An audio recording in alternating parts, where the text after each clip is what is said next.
What's up, guys? Welcome back for another episode. This will be episode 2 of our podcast for old heads and young minds, where new perspective meets experience. And you know, Mother's Day is today, so we want to talk about mothers. What they say on White Chicks, we want to talk about mothers. All right, so let's see. So let's go ahead and start off right here, all right? What's one thing that your mom did for you that you didn't appreciate until you got older? Discipline. Discipline. Yeah, a lot of, she took advantage of every opportunity to discipline me just to show that she had control. I was, kind of a large man, and she wanted to show me that I didn't bring no fear into her heart, that she was going to control me, I was going to listen, and she was going to be the man, the woman. Okay. So,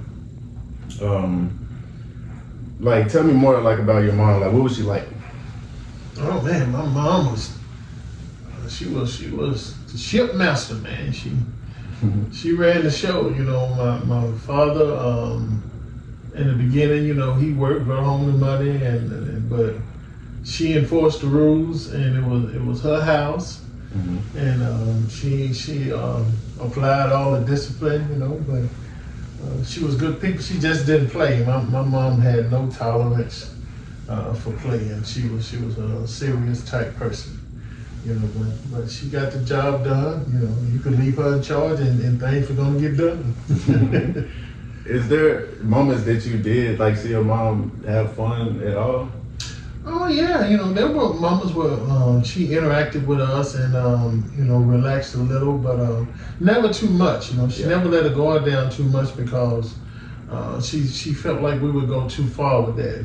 She had 4 boys. And she didn't play with the boys. She made sure they knew she was business. So would you say you think she knew when to turn it on and turn it off? Oh yeah. Yeah. Okay, that makes sense. So how do you think she showed love like back then versus now? Well, her love back then was cooking and putting food on the table, preparing food, and discipline.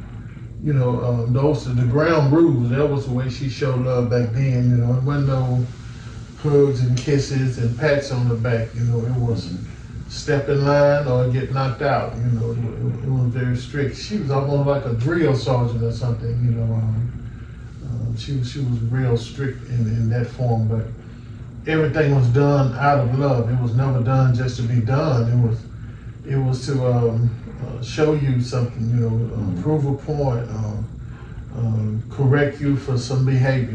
It was never just done to be done. She had a reason for doing it. Makes sense. So, do you think that most mothers show their love in that way? Like cooking. What are other ways you think that you've seen maybe your friends, your peers, mothers that you've maybe gotten the chance to be around? How do they show their love? Just moms in general, back then versus now.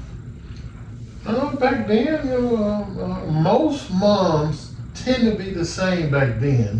They kind of the area we lived in, it was poor. They didn't want no clowning. They wanted you to make somebody yourself. They didn't like the area we was in, and so they definitely wanted you to do better. So they didn't put up with no foolishness, no clowning in school and all that kind of stuff. But they were very supportive. Like when you play sports. And if you bring your grades home, good, they will tell you did a good job and all that kind of stuff, But overall, they just tend to be more of strict nature, and that's the vast majority, the area I grew up in, and all of them tend to be somewhat of the same way. Okay. And just for the record, what area did you grow up in? Benton, Louisiana, in the woods. That's about 15 miles north of Shreveport. Okay, so let's just talk a little bit about that and what that was like growing up in Shreveport and then. Oh, growing up in the area I grew in was no joke. It was very racist, prejudice. I experienced some things there that I never experienced in the city. You know, even though I've experienced a degree of racism in the city, but nothing like the country. You know, the grades you call you boy, you know, and expect you to bow down to them, that type of nature. But you learn how to deal with it. You know, it's what's expected. You know, and so if you want the job or the money from running the errand or whatever, you know, the case may be, you know, you pretty much did what was asked of you to do the way it was asked of you to do. You know, but now here in the city, it was more closer to everybody being treated equal. Now, I'm not saying everybody was treated equal, but it was more closer than it was back in Benton. Okay. Makes sense. So, okay, that's pretty cool. So, do you think moms were more strict, back then, or do you think they were more respected? They demanded respect back then. You know, they were strict, but they demanded respect. Now, you know, the generation now, they're more of your friend, your sister, to say the least, but definitely more of your friend vibe and on your side and lack in discipline and that kind of stuff. Some moms I noticed, you know, are even afraid of their kids, you know, stuff like that. You know, that didn't happen back then. I mean, if my mom had to pick up a hammer, you was gonna do what she said do, and she wasn't playing. I mean, most people you would think that they're just exaggerating, but when my mom picked up something, she would swing it at you, throw it at you. I mean, she was business. It's different right there. So, okay. What are some of the sacrifices that you witnessed growing up? Oh, it was a bunch of humility. I mean, there were times where my parents in general, you know, I learned later, they would go into their bedroom and be hungry because there was only enough food for the kids and wasn't enough food for them. They would go without certain things, you know. I asked my mom on one occasion, why did she was changing and I walked in the door and she had a hole on the side of her bra. And I asked her, you know, why do you have holes in your underwear? You won't let us, you know, have holes in. And she said, I have holes in my underwear, so you don't have to have holes in your underwear. You know, that's the mentality they have. But the greatest sacrifice on just about every week, at least one day out of the week, my mom would write a note and send me to the store before school to Mr. Parker, and she would be asking for some food, specific food on credit, you know, and let him know that when she get her stamps in, she'll pay him, you know, on the first. And she sent that note by me, and one day I read that note and it brought tears to my eyes. You know, the language she used and almost literally begging that man for some food, to let her have some food. And I made myself a promise. I would never, ever let my wife do that or put her in a position where she had to do that. You know, I don't blame my father because my father had 3 back surgeries and he had triple bypass. You know, he just, health-wise, he wasn't in a position to provide like he wanted to. You know, before all that happened, he coached football, coached track, he was a pastor, he was a teacher at school, you know, made a pretty good living, but his health deteriorated. So I don't blame him, but I'm just saying my efforts was, I'm not gonna ever let my wife ask another man or beg another man for something, but for her children, she do that, you know, and I applaud her for that, you know. She didn't have to, but she did it, you know, for the sake of her children, her family. Right. She made those sacrifices. That's really nice. I want to kind of go a little more in depth into the last question, like when we were talking about moms and them being stricter or more respected, because you did mention like how mothers today, right? They're, you know, more close with their child, like in a friend way. It's more like friends, sisters. You know, it's like it's not. Instead of parent and child, it's more like, you know, friend and friend. You know, buddy kind of. You know, what do you think caused? Like, what do you think changed over time?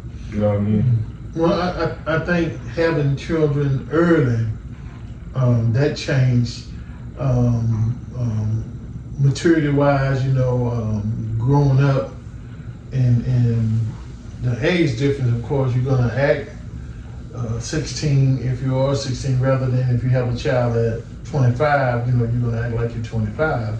Right. But the impact, I think, was greater because just like, you know, many things we can attribute this to, but black men were slowly becoming absent from the homes, you know, and so they were in the homes, running the homes without a father in there, and that's kind of the route they chose to take, you know, especially when you start thinking controlling, you know, 15, 16-year-old young men growing up bigger and stronger than you know, full of testosterone. You know, you figure you have a better chance of controlling them by being their friend than trying to dominate, you know, the conversation. So without a man in the house, I just think that's the route they took to get some control. You know, but not my mom. She, I had a father in the house, even though he wasn't there the majority of the time. You know, he was, you know, like I say, school teacher, coach, pastor in the church. You know, so he seminary, teaching seminaries, you know, all that. You know, he was rarely there, but my mom didn't use no excuses. She, you know, she just assumed control and demanded respect. Do you think that moms today get enough appreciation? I don't think so. From this generation, it's not real appreciation. It's that watching what Tupac said on the videos and doing something every now and then with some flowers or giving her some money, you know, on different occasions, something like that. You know, real appreciation is being supportive to her style. You know, whatever she says, however she says, that's what you try to do. You know, but these young people do what they want to do, and you know, just every blue moon they might just, you know, toss her, throw her bones, so to speak. You know, but I don't think the majority. I don't think they show real appreciation, real love toward their mother. I've seen them show their funerals, you know, Right. you know, it's when it's too late, you know. But as far as actually trying to help their mom, you know, and become something, make something out of themselves, stay out of trouble and all that kind of, the vast majority don't, you know. Yeah. A few of them do, though, you know, Yeah. but the vast majority of them, they don't. Yeah, for sure. I definitely can agree with that statement.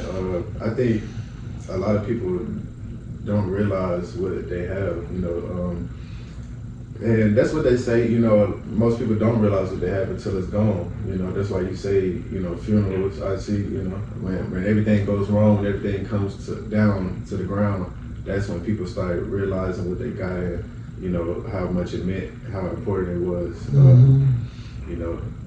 So I definitely can agree with that for sure. I see a lot of that today. A lot of people, some do their mothers, no, their parents in general, you know, worse than they do good. You know, they use their people, you know, for just, you know, bad reasons, just bad intentions. But, you know, I guess some people just got to grow up and mature enough to be able to realize, you know, how to, you know, really be grateful for what they have, you know. That's part of it, but I think the biggest part of it is once you have your own children.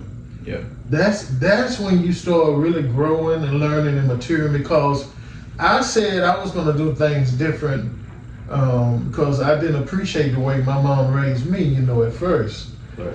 I wasn't going to hit my child, and I wanted to use the timeout method. I wasn't going to raise my voice at him and all that, you know. But after I had my first child, and my first child challenged me, you know, disciplinary wise, you know, it was a boy, and you know, so he had a disciplinary problem, you know. But finally, I would say about 2 and a half, I slowly became almost a mirror of my mom. You know, I started using the same words and hitting them with the same stuff. You know, all that. You know, but I changed. You know, a little child by child. You know, you learn what works, what don't work. I initially catered just after her. You know, because once you have your own children, you know, you'll see. You know, it's not as easy as you think it is. It ain't no manual saying this gonna work, that gonna work. You know, once you get into it, you know, you're into it. You know, so then that's when the learning begins. Definitely, I agree. How old were you when you had your first child? When I had my first child, I would say I had to be 22, 23, somewhere in that area. You know, I was young, you know, 22, 23, something like that. And everything was honky-dory. You know, I love my children, but it's just learning process. Children are smart and they take advantage of what they can get away with, and they learn who's soft, who's hard, who to play with, who not to play with.